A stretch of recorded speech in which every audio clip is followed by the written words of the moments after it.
They called it a family hiking trip, but on the cliff's edge, everything shattered. One moment we were smiling for pictures, the next my parents and sister shoved me and my 6-year-old son into the abyss. Bones cracked, breath stolen, yet Noah whispered, "Mom, don't move." We lay still, praying they believed we were gone. Their footsteps faded, and then Noah's trembling voice cut deeper than the fall. Aunt said, "Now no one will know the secret." My heart froze. This wasn't about inheritance. It was something darker. That day I didn't die, but their lies began to. The morning air smelled of pine and wet earth, the kind of air that should have meant peace. My parents insisted this hike would be good for us, a chance to be a family again. Sarah, my sister, chirped like a songbird as we set out, her laughter ringing too sweet, too rehearsed. Noah's tiny hand fit inside mine, warm and trusting, while I carried a smile that felt foreign on my face. They posed us for pictures along the trail, my father insisting, "Smile, Claire, you'll want to remember this day." The camera clicked, capturing a version of us that never truly existed, a family that cared, a family that loved. I stood between them, feeling like a stranger in my own bloodline. Sarah walked ahead, hair gleaming in the sun as my mother admired her every step. "You've always been so graceful," she said, her voice dripping with pride. Then, almost as an afterthought, she glanced at me. "Claire, maybe you could try standing straighter. You'd look less tired." Noah tugged on my sleeve, whispering, "Mom, why is Aunt looking at us like that?" His wide eyes flicked to Sarah, who had turned back briefly. Her gaze lingered on us, sharp, calculating, before she masked it with another wide smile. My stomach tightened, but I shook it off. I told myself I was imagining it. At the halfway point, we stopped for lunch beneath a canopy of trees. Sarah laid out sandwiches as my parents praised her organization skills. "She's always been the responsible one," my father said, patting Sarah's shoulder. "Claire, you should learn from your sister." I lowered my eyes, forcing myself to chew despite the lump in my throat. Sarah beamed, soaking up their affection like sunlight. When Noah reached for a sandwich, Sarah handed him one but gave me a glance laced with something sharp. "You don't mind if he prefers mine, do you?" she asked lightly. I shook my head, swallowing words that burned to escape. Then came the familiar script, played countless times throughout my life. My mother noticed the silence and leaned toward me with a smile that wasn't a smile. "We love you both equally, Claire. Don't be so sensitive. You always imagine things that aren't there." The words landed like a stone, gaslighting dressed in maternal warmth. I excused myself, walking a few steps away, pretending to check the view. Tears welled, but I pressed them back. I had promised myself I would not cry in front of them again. Behind me, Noah's little footsteps followed. He reached for my hand, his thumb brushing against my palm. "Don't listen, Mom," he whispered. "I like your sandwiches best." His innocence, his loyalty, his love, those were the only truths I needed. When I returned, Sarah's smile widened, too wide. As I bent to retrieve my backpack, I caught a flicker of her movement. Her hand slipped into the side pocket of my bag, something small and metallic glinting before vanishing inside. My breath caught, but she quickly pulled back, offering me a sandwich as though nothing had happened. I froze, every instinct screaming, but I forced a tight smile. My parents were laughing, distracted, oblivious. Noah munched on his sandwich, crumbs dotting his cheeks. And Sarah? She was humming a tune, her eyes bright, her hands folded neatly on her lap like she had done nothing at all. I sat back down, my chest heavy, my mind racing. What had she slipped into my bag? Why? My heart thudded with unease, the sound louder than the birds overhead. The air grew colder despite the sun still shining. For a moment, I stared at the people I called family and wondered if I truly knew them at all. The trail narrowed as we climbed higher, rocks jutting out like jagged teeth along the edge. My father's voice carried over the wind, calm and deliberate, as though he had rehearsed every word. "It's time we spoke openly, Claire. Your mother and I have updated the will. Sarah will handle the estate. You'll understand. It's only practical." I stumbled on a loose stone, catching myself before I fell. "What do you mean?" I asked, though I already knew. My mother's expression was soft, almost pitying. "We've always worried about you. Raising Noah on your own, struggling with everything. It's too much for one person. Sarah can give him stability." The words cut deeper than any blade. Stability. As if love wasn't enough. As if my son needed saving from me. I looked at Noah walking just ahead, his small backpack bouncing. He was humming, oblivious, and my chest ached with both relief and terror. Sarah's lips curved into a smile. "It's not personal, Claire. It's reality. You've never really managed, have you?" My hands trembled. I felt the world tilting, their voices circling me like vultures. The trees pressed in, the sky seemed farther away, and my throat tightened. I wanted to scream that I had done everything, sacrificed everything for Noah. But all that came out was a whisper. "You can't take him from me." My father sighed. "You're imagining battles that don't exist. We're thinking of Noah's future, that's all." Noah slowed his steps, his head tilting as though he sensed the shift in air. He glanced back, catching Sarah leaning toward my mother.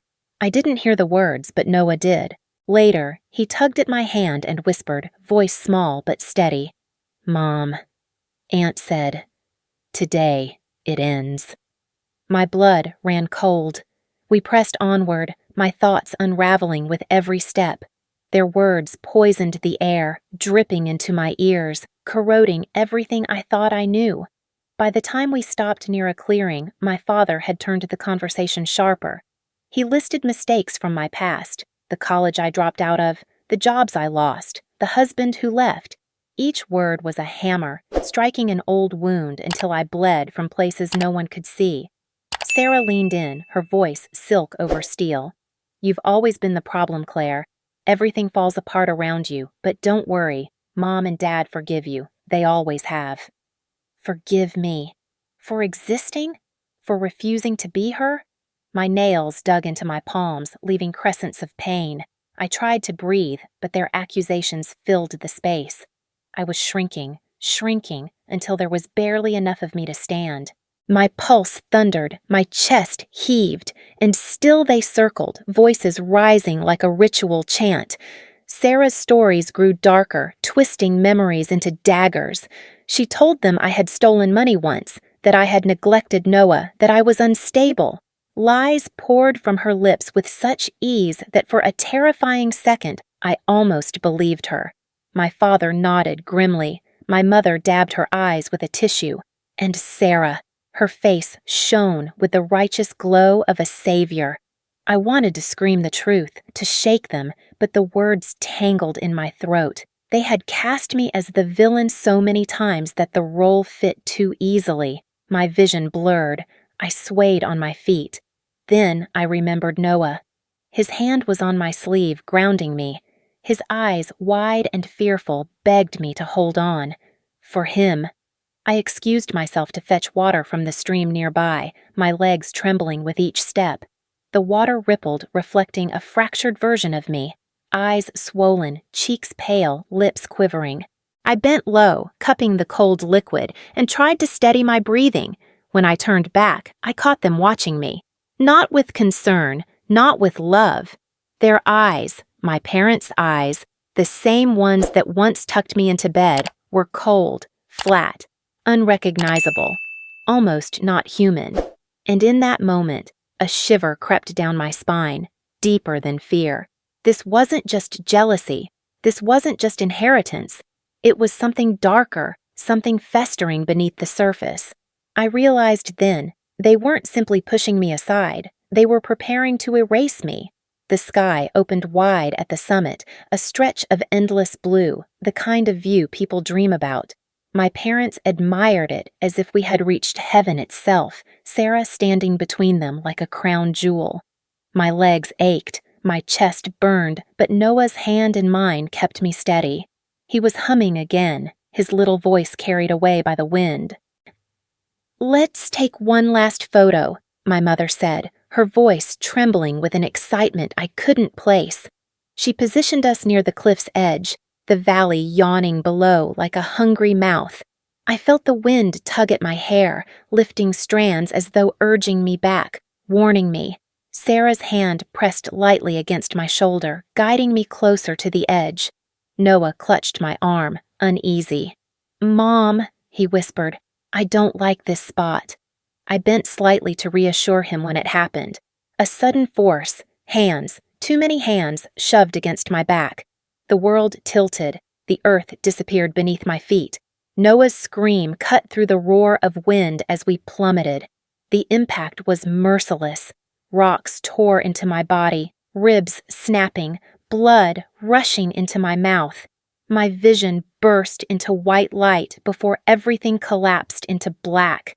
When consciousness clawed its way back, the first thing I felt was pain. A crushing, suffocating pain that made every breath a battle. My face was sticky with blood, my left arm twisted at a grotesque angle. I tried to move, but agony chained me to the ground. Then Noah's voice, small, steady despite the tremor, filled the void. "Mom, don't move. Pretend we're gone."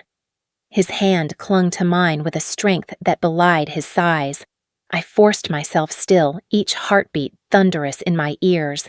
Above us, voices drifted down, my mother's calm, Sarah's breathless laughter, then Sarah's words, sharp as a blade. "Now, no one will know the secret." My heart froze. What secret? My lungs burned, but I stayed still.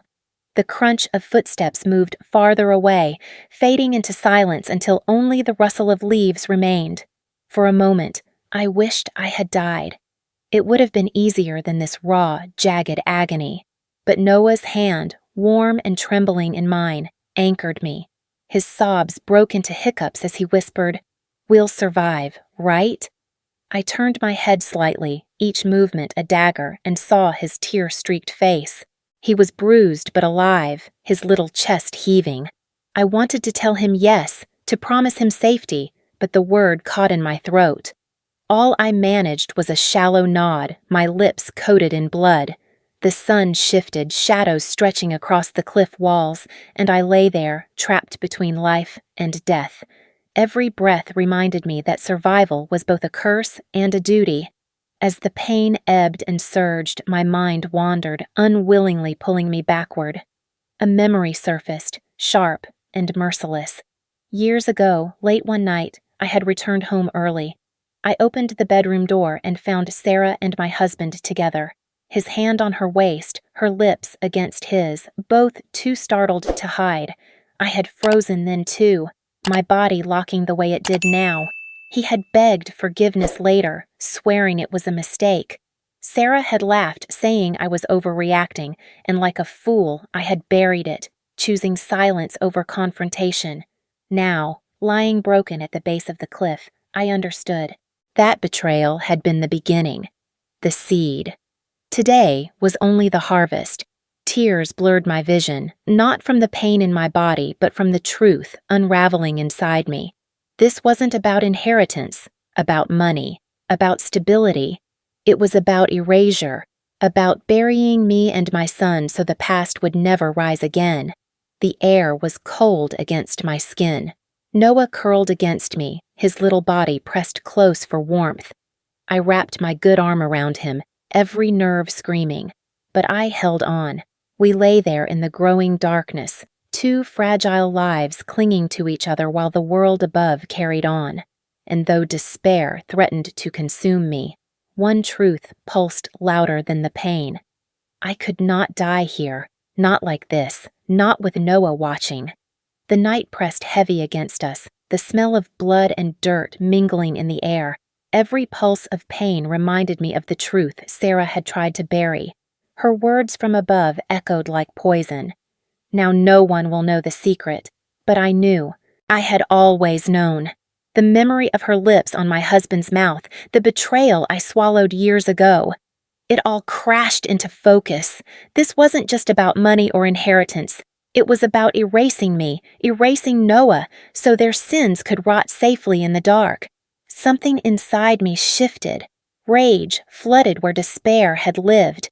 My body was broken, but my spirit clawed to the surface. I looked at Noah curled against me, his little chest rising and falling, his breath hot against my shoulder. He was the witness they feared. He was the reason they wanted us gone. And he was the reason I had to live. The cliff loomed above like the walls of a grave, but I refused to stay buried. With my one good arm slick with blood and shaking from exhaustion, I clawed at the rocks. My fingernails split, dirt ground into my wounds, but I pulled myself forward, inch by inch. Noah cried softly beside me, but when I whispered, "Help me, sweetheart," his tiny hands pushed against my back, giving me strength I shouldn't have had. We climbed out of that pit together, mother and son, bound by blood and survival. Each drag of my body over jagged stone became a declaration. I will not die here. I will not be erased. When we finally reached flatter ground, my breath rattled in my lungs, each gasp like fire. I collapsed, pressing Noah to my chest. He whispered, "Mom, you're bleeding so much." I brushed his hair back with trembling fingers and forced a smile. It means I'm still alive. Then, through the silence of the woods, came the sound of tires crunching gravel. Headlights flickered distantly. Noah stiffened. "Are they coming to check if we're dead?" His voice cracked with terror. My heart seized. I pulled him closer, forcing my body upright despite the searing pain. I didn't answer. I couldn't. The thought alone sliced deeper than the wounds on my skin. Hours later, by some miracle, we stumbled onto a service road. A passing driver braked hard, rushing to us with wide eyes. "Oh my God, what happened to you?" he shouted. I let the world blur, collapsing into the safety of strangers. At the hospital, I made my choice. I became what they never expected: silent, compliant, broken. I let the doctors believe I had lost fragments of memory. My parents visited once, Sarah standing beside them, her voice dripping with false concern. "She doesn't even remember what happened," she told the nurse with a smile. I lowered my gaze, pretending confusion. Inside, fury coiled tight, waiting. I began writing everything down in secret, every word Sarah had ever said, every suspicious glance, every fragment of the past that now revealed itself for what it was. My journal became my weapon, inked in shaky letters but stronger than any blade. I documented dates, conversations, even the way my parents looked at Noah with something between fear and calculation. Noah became my anchor. Weeks later, when I was discharged, we celebrated quietly with greasy takeout pizza in our tiny apartment. The crusts were burnt, the cheese slid off in clumps, but Noah giggled with sauce on his chin. For the first time in weeks, he laughed freely, and I laughed with him. Tears burned my eyes as I watched him chew with delight. In that small, ordinary moment, hope flickered alive. Life, in its simplest form, still belonged to us. Yet even peace carried shadows. That night, as I unpacked the hospital bag, I found something wedged in the side pocket of Noah's jacket. A phone. My pulse quickened when I saw the cracked screen light up. It wasn't mine. It wasn't Noah's. Sarah's name glared back at me. Hands shaking, I opened the voice recordings. The first file crackled to life, Sarah's voice sharp, cruel. "If she won't disappear on her own, we'll make sure she does. And the boy? He can't talk. Not ever." I dropped the phone, my blood running cold. The secret wasn't buried. It was here, in my hands. Proof. And suddenly, I knew survival wasn't enough. It was time to strike back. The weeks that followed became a blur of preparation. I no longer allowed myself to tremble in the dark. With Sarah's phone clutched like a holy relic, I sought allies. My old college friend Daniel, now a lawyer, listened in silence as I played the recordings. His jaw tightened. "Claire, this is attempted murder. This isn't just family drama. This is criminal." I nodded, my throat raw. "They'll deny it. They always deny. I need more." Daniel connected me with Dr. Alvarez, a trauma therapist who not only treated my wounds, but documented the manipulation, the gaslighting, the emotional abuse. "Your story is consistent with long-term psychological coercion," she said, her pen scratching across paper. "The court will listen." Piece by piece, the armor came together. Evidence, witnesses, medical reports, the cracked phone filled with Sarah's venomous whispers. Each note I had written became a weapon. Each bruise, each scar was testimony. The day of the trial arrived beneath a gray sky. The courthouse steps felt heavier than any mountain I had climbed, but Noah's small hand squeezed mine with quiet courage. "We can do this, Mom," he whispered. Inside, Sarah sat polished and composed, her hair perfect, her smile calm. My parents flanked her, the image of wounded dignity. To anyone else, they looked like victims of a wayward daughter, but I knew the truth. The prosecutor presented the case, but Sarah leaned forward, her voice steady as she denied everything. "My sister has always been unstable," she told the jury. "She creates stories when she feels left out. We took her hiking to cheer her up. What happened was an accident." My mother dabbed her eyes with a tissue, nodding in agreement. My father shook his head, muttering about troubled children. I sat silent, waiting. Daniel rose slowly, his expression measured. "The defense would have you believe this is a matter of imagination, but the truth has a voice." He pressed play. Sarah's recorded words spilled into the courtroom.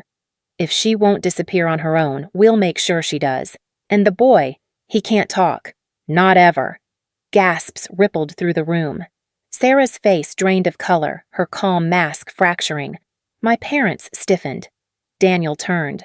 "And you'll notice, ladies and gentlemen, she said the boy knows the truth." His voice rang sharp. "Noah knows. He knows what they did." I felt Noah shift beside me, his small body trembling. He buried his face into my arm. My heart broke for him, but this moment was necessary. Then, without warning, my father shot to his feet. "You don't understand what she did!" His voice roared, echoing off the walls. Security rushed forward, but the damage was done. Whispers swirled through the gallery, suspicion spreading like wildfire. Sarah hissed at him to sit down, but his outburst had shattered the illusion. The jury leaned forward, sensing cracks in the facade. As the trial pressed on, Daniel dug deeper. Twist by twist, layer by layer, the truth unfolded. Financial records showed money hidden, diverted. Old letters hinted at secrets carefully buried. Then, the final blow. Medical documents revealed Sarah had once been pregnant, years ago, by none other than my husband. The courtroom erupted. Even the judge struggled to restore order. My parents sat pale and frozen, the weight of exposure crushing them. The betrayal was no longer speculation. It was fact. Sarah crumbled, her denials unraveling into incoherent rage. She was never supposed to find out. She screamed before her lawyer hushed her, but it was too late. The jury had heard enough. The verdict came swift and merciless. Sarah was found guilty. Attempted murder, conspiracy, perjury. My parents were not charged with the same crimes, but the scandal destroyed them. Their social standing disintegrated overnight. The community that once praised them now turned away in disgust. I sat in the quiet aftermath. Noah pressed against me, his face tilted up, eyes wide, innocent even after everything. "Does this mean we're finally free, Mom?" Tears welled in my eyes, but I smiled through them. I kissed his forehead, holding him tight. I wanted to say yes. I wanted to promise him the nightmare was over. But deep inside, I knew freedom wasn't just about the verdict. Freedom would be something we built, step by fragile step, in the days to come.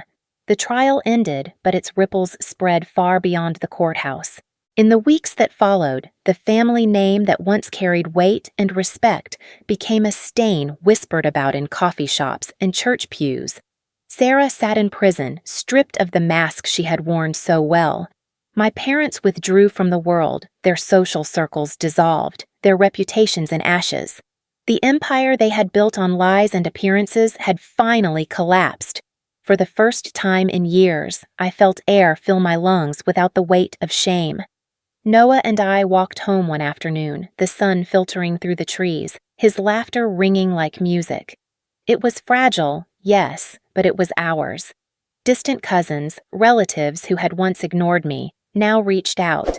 A few apologized for staying silent too long. We didn't see the truth until it was too late, one aunt confessed, her voice trembling. Another cousin hugged me tightly, whispering, "You've given us the courage to confront our own secrets." Their words didn't erase the past, but they cracked open a door. Justice had been delivered in court, but justice also lived in the eyes of strangers who now believed me. The community no longer treated me as the unstable daughter, the unreliable sister. Instead, they saw me as a survivor, someone who had endured and spoken truth when silence would have been easier. Then, one morning, as I sorted through a pile of unopened mail, I found an envelope with my mother's handwriting. My hands trembled as I tore it open. Inside, her words spilled across the page, uneven and rushed. "Claire, I don't expect forgiveness. I only want you to know that I see now. I let fear blind me. I let Sarah's lies become easier than your truth. I am sorry. I am so very sorry." I set the letter down, my throat tight. It was too late for apologies, too late to erase the cliff, the blood, the broken bones. But it was something. A fragment of acknowledgement in a life where I had always been denied it. That night, I sat with Noah on the balcony of our small apartment. The city lights glowed beneath us, and the stars blinked faintly above. He leaned against me, his voice soft. "Mom, are we safe now?" I wrapped an arm around him, pressing a kiss to his hair. "Yes," I said, "we're safe. And more than that, we're free." Time moved forward. Months turned into years, and the wounds began to heal. My body bore scars, but my spirit rebuilt itself stronger. Noah grew tall, his laughter unburdened, his eyes bright with a future untainted by secrets. I began to write, at first in journals, then on my laptop late at night. The words poured out, memories of childhood, the gaslighting, the cliff, the survival. It became more than therapy. It became testimony. By the time I finished, it was a book, The Fall and the Rise, a survivor's story. When it was published, letters poured in from people I had never met.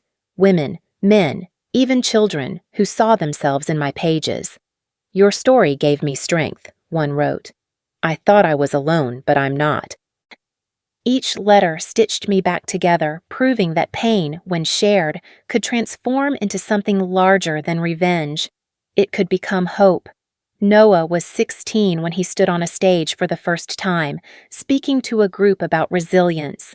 I sat in the audience, tears blurring my vision, as he said, "My mom taught me that the greatest revenge is not their destruction, it's our freedom." The audience rose to its feet, clapping, some crying. And in that moment, I realized he had become the embodiment of everything I had fought for. He was proof that the cycle could end, that love could outlast betrayal. One morning, years later, I stood at the edge of a hill, not the one where my blood had stained the rocks, but a gentler place where wildflowers swayed in the breeze. The sunrise broke over the horizon, painting the sky in gold and pink. I closed my eyes, letting the warmth wash over me. For the first time, there was no fear, no weight of secrets pressing me down, only light.